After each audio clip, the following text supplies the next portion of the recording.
ጤና ይስጥልን። ይህ ፋስት ዴሊ ነው። ሰላምታችን በያላችሁበት ይድረስ እያለን ዕለቱ የተሰሙ ዋና ዋና ጉዳዮችን ወደ እናንተ ይዘን ቀርበናል። ቻናላችንን ሰብስክራይብ፣ ፕሮግራማችን ላይክና ሸር እንድታደርጉ እየጋበዝን የዕለቱን አበይት ዜናዎችን አስቀድመን እንጀምራለን። በትግራይ ክልል በህወሓት ምክንያት እየተፈጠረ ያለው ውጥረትና የፖለቲካ አለመረጋጋት አሁንም እንደቀጠለ ይገኛል። ከምርጫ ቦርድ ከተሰረዘን በኋላ በክልሉ በሙሉ አቅሙ እየተንቀሳቀሰ የሚገኘው የደብረጽዮን ቡድን ከሻዕቢያ ትዕዛዝ እየተቀበለ ማስፈጸሙን ተያይዞታል። በጊዜያዊ አስተዳደሩ ጀኔራል ታደሰ ወረደ አማካኝነት ለክልሉ እየደረሰ ያለው በጀት በቂ አይደለም፣ በዚህ የትግራይ ህዝብ ለተለያዩ ችግሮች እየተጋለጠ ይገኛል በማለት ችግሩን ለማስተካከል የራሱን እርምጃ እንደሚወስድ ከገለጸ በኋላ እርምጃው ዝርፊያ ሆኖ ተገኝቷል። ህወሓት በክልሉ ዳግም ጦርነት ለመክፈት የማይፈጽመው ህገወጥ ተግባር የሌለ ሲሆን አሁን ደግሞ ሰራዊቱ ሂድና የመንግስት ባንክ ዘርፈ ገንዘብ ይዘህልኝ ብሎ በመቀለ ወደሚገኘው የኢትዮጵያ ንግድ ባንክ እንደላከ ነው የተሰማው። ለመሆኑ ታጣቂ ቡድኑ ምን ያህል መጠን ያለው ገንዘብ ነው የዘረፈው የሚለውና ትራምፕ ኢትዮጵያና አንዳንድ የአፍሪካ ሀገራት ስደተኞች ላይ መውሰድ የጀመሩትን እርምጃ እንዲሁም እሱን ተከትሎ ህጋዊ መሰረት የሌላቸው ኢትዮጵያውያን በ60 ቀናት ሀገሬን ለቃችሁ ውጡ ስለማለቱ አክለን ይዘን ቀርበናል። እስከ ፍጻሜው አብራችሁን ቆዩ።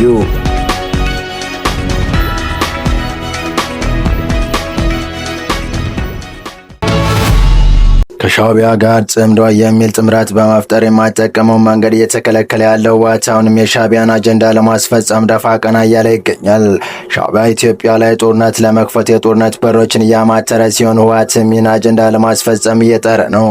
ፌዴራል መንግስቱ ወደ ትግራይ ክልል የሚላኩ ሀብቶችን ወደ አስመራ እያሻገረ የሚገኘው ህወሓት ተግባሩን እንዲያቆም በፌዴራል መንግስቱ በተደጋጋሚ ቢለመንም አሻፈረ በማለቱ በማዕከላዊ መንግስቱ ወደ ክልሉ የሚላካቸውን ነገሮች ለመቀነስ ተገዷል።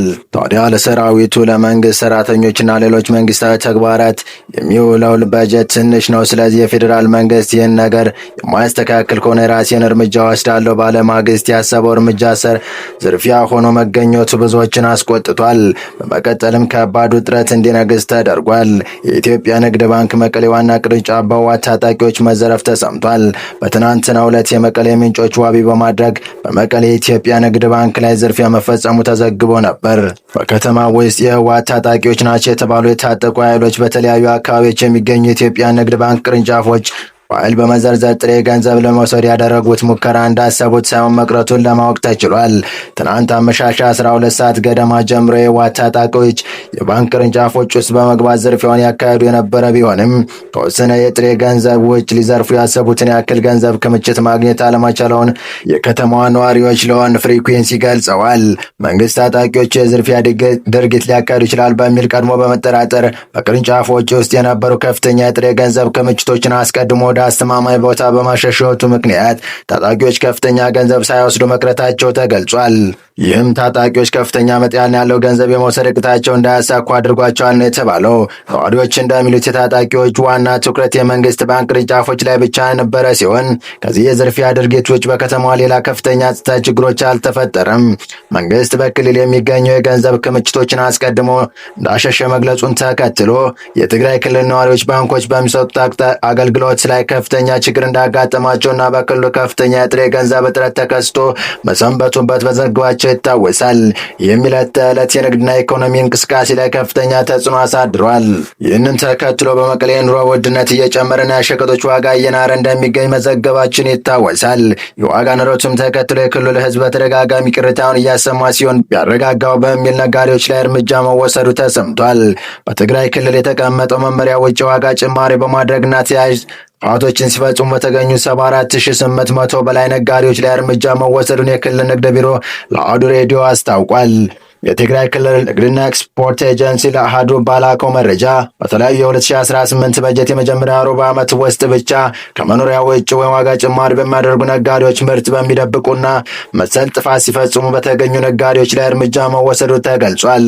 ተቋሙ ህገ ወጦችን በመከላከልና በመቆጣጠር ንግድና በመነቃቃት መጠናከር፣ የአቅርቦት ተደራሽነት ፍትሐዊነት ለማረጋገጥ ዘመናዊ ገበያ ማዕከል መመሪያ መሰረት ያደረገና ነባራዊ ሁኔታን ያገናዘበ የምርት አቅርቦት አገልግሎት እየሰጠ መሆኑን አስታውቋል። እርምጃ የወሰደው በንግዱ ዘርፍ ላይ የምርት እጥረት እንዳይገጥምና ህገወጥ ስራን ለመከላከል በተደረገው ክትትል መሰረት መሆኑን መረጃው ያሳያል። በ3 ወራት ውስጥ ድፍንና ክትትል ለማድረግ ከታቀደው 123550 በላይ ነጋዴዎች ወደ 98000 በሚሆኑት ላይ ክትትል ማድረግ መቻሉ ቢሮ አመልክቷል። በዚህ ክትትልና ቁጥጥር ከደረሰባቸው 74819 ነጋዴዎች ውስጥ የተለያዩ የአሰራር ጥሰቶች እንዲሁም ጥፋቶች መፈጸማቸውን አረጋግጧል ሲል ገልጧል። በዚህም መሰረት እርምጃ የተወሰደባቸው ነጋዴዎች የቃልና የጽሑፍ ማስጠንቀቂያ፣ ድርጅታቸውን እንዲታሸግ ማድረግ፣ ንግድ ፈቃዳቸው እንዲሰረዝና በሕግ እንዲቀጡ መደረጉን የክልል ንግድና ኤክስፖርት ኤጀንሲ አስታውቋል። በቀጣይ መረጃ የአሜሪካ መንግስት ከ3 ዓመት በፊት ኢትዮጵያውያን በጊዜያዊ የህግ ጥበቃ በሀገሪቱ ውስጥ እንዲኖር የፈቀደለትን አሰራር እንዲያበቃ አደረገ። የአሜሪካ መንግስት ይህን ጊዜያዊ የህግ ጥበቃ መብት የሚሰጠው በሀገራቸው ግጭት፣ የተፈጥሮ አደጋ ወይም ሌላ ለደህንነት አስፈላጊውን የተለየ ክስተት ካለባቸው ሀገራት ለመጡ ስደተኞች ነው። በዚህ የጥገኝነት መብት ውስጥ ተቀባይነት የሚያገኙ ስደቶች በዩናይትድ ስቴትስ ውስጥ እንዲሰሩና ከአገር እንዳይባረሩ የሚደረግ ጊዜያዊ ከለላ ይገኛሉ።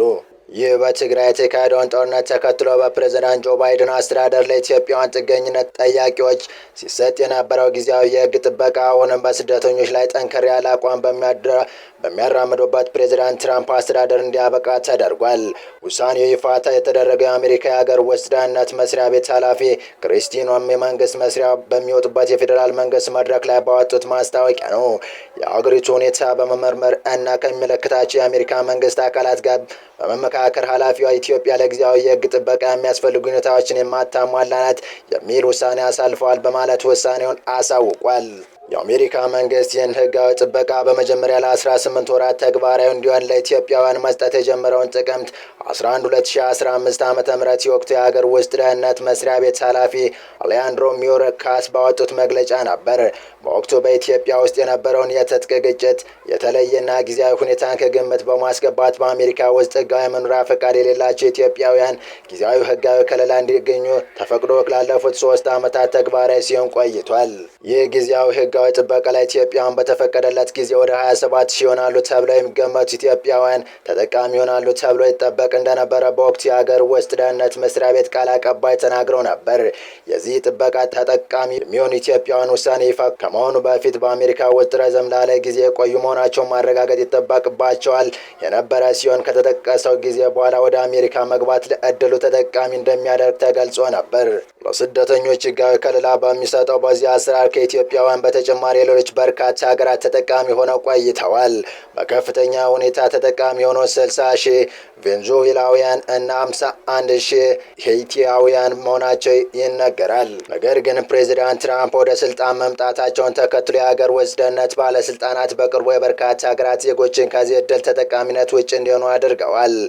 አሁን ከከለላ ውጭ ከተደረገ ኢትዮጵያውያን ቀደም ብሎ የሂቲ፣ የሚያንማር፣ የደቡብ ሱዳን፣ የሶሪያ፣ የቬንዙዌላ እና የሶማሊያ ዜጎች ጊዜያዊ ህግ ጠበቃ የሚሰጣቸው ተጠቃሚነት አጥተዋል። በዚህ ጥበቃ ስር ሆነው በአሜሪካ ውስጥ የመስራትና የመኖር እድል አግኝተው የነበሩ ኢትዮጵያውያንና የሌሎች ሀገር ዜጎች ፕሬዚዳንት ትራምፕ እያካሄዱ ካለው ስደተኞች የማባረር እርምጃ ሊጋለጡ ይችላሉ።